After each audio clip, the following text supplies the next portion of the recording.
అస్సలాముఅలైకుం నమస్కారం అండి అందరికీ welcome to Rabia for videos. ఈరోజైతే అన్నయ్య వాళ్ళ ఇంటికి వెళ్ళామండి. అక్కడికి వెళ్తే వదిన అయితే ఇంకా మామిడికాయ గుత్తొంకాయ కాంబినేషన్ తోటి ఇలా కర్రీ అయితే చేస్తుంటే నేను ఇంకా వీడియో స్టార్ట్ చేసేసానండి. మీకు కూడా చూపించేద్దాం, మా వాళ్ళు కూడా ఇంకా నేర్ చేసుకుంటారు చూసని చెప్పి అయితే వీడియో తీసేసానండి. ఇక్కడ ఈ రెండు కాంబినేషన్ వింటేనే నాకు అసలు ముందైతే నోట్లో వాటర్ వచ్చేసాయి అనమాట. అంత ఈ రెండు మామిడికాయ అలా పులుపు కాబట్టి ఇంకా రెండు కాంబినేషన్ అయితే సూపర్గా ఉంటుంది కదా. ముందైతే ఇక్కడ శనగపల్లీలు వేయించేసుకున్నారు. ఇంకా అలానే 2-3 టేబుల్ స్పూన్ల ధనియాలు, అలానే 1 టేబుల్ స్పూన్ జీలకర్ర, వీటన్నిటిని కూడా వేయించేసుకోవాలంట. ఆల్రెడీ పాపం ఆవిడ అన్నీ వేయించేసుకుని పౌడర్ చేసేసుకున్నారు. మళ్ళీ లేదు నేను వీడియోలో చూపిస్తానంటే మళ్ళీ అన్నీ కూడా మీకోసం అని చెప్పి ఒక్కొక్కటి వేస్తున్నారు అనమాట ఆవిడ. చూడండి ఇక్కడైతే ఎండు కొబ్బరి కూడా చిన్న ముక్క తీసుకొని వేయించుకోవాలి. అలాగే తెల్ల నువ్వులు ఒక 3 టేబుల్ స్పూన్స్ వేసారండి. ఇక్కడైతే ఒక ఉల్లిపాయ తీసుకున్నారు. మొత్తం కూడా ఇలా పౌడర్ చేసి పెట్టేసుకోవాలి. ఇందులోనే కొంచెం పసుపు, కారం, అలాగే 1 tablespoon ginger garlic paste add చేశారండి. మొత్తం ఆల్రెడీ పౌడర్ రెడీ చేసుకున్నారు. మీకు ఓన్లీ ఉన్న వాళ్ళు చూస్తారంటేనే మళ్ళీ పాపం అన్నీ కూడా ఇలా చూపిస్తున్నారనమాట. ఇవన్నీ కూడా ఇలా పౌడర్ అయితే చేసుకొని పెట్టుకోవాలండి.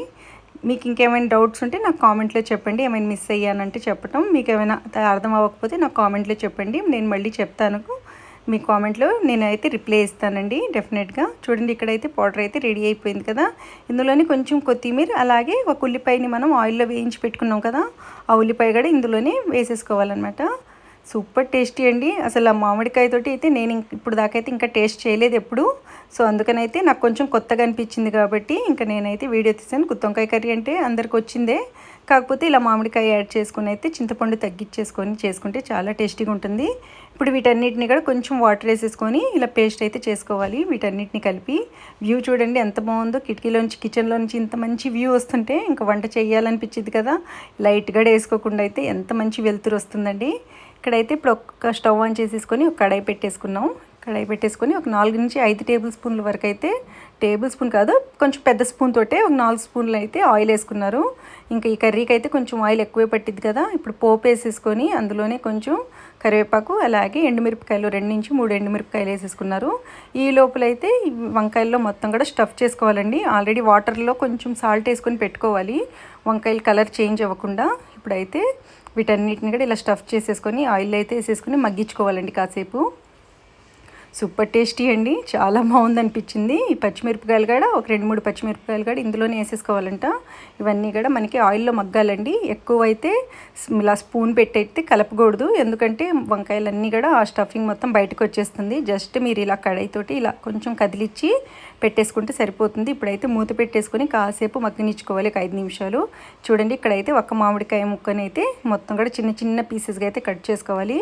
అసలు ఈ కాంబినేషన్ అయితే ఇంకా ఇప్పుడు దాకా ఎవరైనా చేసుకోలేదు తెలియదంటే నాకు కామెంట్లో చెప్పండి. ఆల్రెడీ చేసుకున్న వాళ్ళైతే అసలు మీరు ఎలా చేస్తారన్నది కూడా నాకు కామెంట్లో చెప్పండి. అలాగే ఇప్పుడు చూడండి మామిడికాయ అయితే చిన్న చిన్న ముక్కలుగా అయితే కట్ చేసేసుకున్నారు. వీటన్నిటిని కూడా ఇప్పుడైతే ఈ మనకి మగ్గిపోయాయి కదా. ఇక్కడ చూడండి కొత్తిమీర వేసేసుకున్నాం కొంచెం.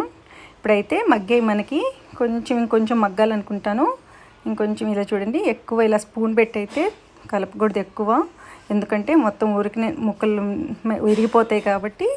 చూడండి ఇలా అయితే ఆయిల్ మీకు తక్కువ అనిపిస్తుంటే కొంచెం వేసుకోండి, మాకైతే సరిపోతుంది. ఇక్కడ ఇవన్నీ కూడా ఇలా కలుపుకొని ఇందులోని ఇప్పుడు మామిడికాయ ముక్కలు కట్ చేసి పెట్టుకున్నాం కదా, ఇందులో యాడ్ చేసేసుకోవాలి. సూపర్ టేస్టీగా ఉంటుందండి, డెఫినెట్గా ట్రై చేయండి. నాకైతే సూపర్ అనిపించింది, నేను టేస్ట్ చేశాను కాబట్టి సూపర్ అనిపించింది. మీరు కూడా అయితే ట్రై చేయండి. కాంబినేషన్ అయితే సూపర్గా ఉంది. అలానే ఈ కర్రీ కూడా మనకి ఇలా గ్రేవీ తోటి చేసుకుంటున్నాం కాబట్టి బగారా రైస్లో కానీ చపాతీలోకి కూడా మామూలు వైట్ రైస్లో కూడా సూపర్గా ఉంటుందండి ఈ కర్రీ అనేది. చూడండి ఈ గ్రేవీ మొత్తం కూడా ఇలా కలిపేసుకోవాలి. అందులోనే కొంచెం ఇంకా అదే జార్లో కొంచెం వాటర్ వేసేసుకొని అది కూడా ఇందులో మిక్సీ జార్లో వాటర్ వేసుకొని అది కూడా ఇందులో మిక్స్ చేసేసుకోవాలండి. ఈ విధంగా అయితే మనకి ఇంకొంచెం వాటర్ వేసుకొని అయితే మొత్తం గ్రేవీని ఉడికించుకోవాలి కాసేపు. ఇప్పుడైతే ఇందులోనే మనం కూడా చింతపండు కూడా ఎక్కువ కాదండి, జస్ట్ మనం నిమ్మకాయ సైజ్ అంతా చింతపండుని నానబెట్టుకున్నారు. మామూలుగా అయితే ఇలా ఎక్కువ వేసుకుంటారు కదా, ఆల్రెడీ మనం పులుపు ఉంది కాబట్టి మామిడికాయ పులుపుగానే ఉంటుంది కదా, ఇంకా ఆల్రెడీ ఉంది కాబట్టి కొంచెం మీరు చింతపండుని అయితే చూసుకొని అయితే యాడ్ చేసుకోండి, మరి ఎక్కువ కాకుండా. మగ్గిపోయాయి చూడండి, మసాలా కూడా మనకి బాగా ఉడికిపోయింది. ఇప్పుడు ఇందులోనే మనం చింతపండు గుజ్జు అనేది సరిపడా మీకు పులుపు ఎంత కావాలో అంత చూసుకొని అయితే వేసేసుకోవాలి ఇందులో.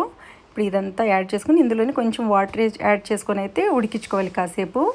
ఇంకా నా ఛానల్ని అయితే ఎవరైనా ఇంకా సబ్స్క్రైబ్ చేసుకోకపోతే ప్లీజ్ సబ్స్క్రైబ్ చేసుకోండి, లైక్ చేయండి, షేర్ చేయండి. అలానే మీ ఫ్యామిలీ అండ్ ఫ్రెండ్స్ కూడా నా వీడియోస్ అనేవి షేర్ చేస్తూ ఉండండి. ఇంకో మంచి మంచి కంటెంట్ తోటైతే మీ ముందుకు వస్తూనే ఉంటాను. అలానే ఇంకా ఎవరైనా నన్ను లైక్ చేయటం ఎవరైనా మర్చిపోతుంటే ప్లీజ్ లైక్ చేస్తూ ఉండండి. నా ఛానల్ని అస్సలు మిస్ అవ్వకండి. నా వీడియోస్ మొత్తం కూడా స్కిప్ చేయకుండా అయితే చూడండి, అస్సలు స్కిప్ చేయకుండా. ఎందుకంటే మంచి మంచి కంటెంట్ ఉంటుంది కాబట్టి అస్సలు స్కిప్ చేసుకోవద్దు. ఇప్పుడైతే సాల్ట్ కొంచెం యాడ్ చేసేసుకొని అయితే చెక్ చేసుకోవాలండి. మీకు ఎంత సరిపడా సాల్ట్ అయితే వేసేసుకోవాలి. కొంచెం వాటర్ అయితే వేసుకొని కాసేపు మనం లిడ్ పెట్టేసుకొని కాసేపు అయితే మళ్ళీ ఇంక ఉడికిచ్చేసుకోవాలండి. చూడండి ఎంత బాగుందో వ్యూ అయితే, నా కళ్ళన్నీ అటే వెళ్ళిపోతున్నాయి. హైవే పక్క నుంచి ఇలా మనకి వ్యూ అనేది కనపడుతుంది కదా. హైవే అంటే మరి బయట కాదు, బస్ స్టాప్స్ అవన్నీ కూడా దగ్గరలోనే ఉన్నాయి. చూడండి ఇలా అయితే ఉడుకుతుంది. అసలు పుట్టింటికి వెళ్ళామా, ఇలాంటివి ఏమైనా తినకుండా వస్తామా, కొంచెం డిఫరెంట్గా ఏదో ఒకటి ట్రై చేసి రావాలి కదా అక్కడికి వెళ్తే. ఇప్పుడైతే కొత్తిమీర వేసి కొంచెం గార్నిష్ చేసేసుకుంటున్నారు.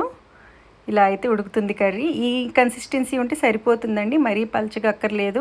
ఎందుకంటే మళ్ళీ మొత్తం మసాలా పీల్ చేసుకుంటుంది కదా, ఆయిల్ అంతా కూడా బయట రిలీజ్ అవుతుంది కదా కాసేపటికి. ఇలా ఉడికితే సరిపోతుంది. కాంబినేషన్ అయితే బగారా రైస్లోకి అయితే సూపర్గా ఉంటుంది.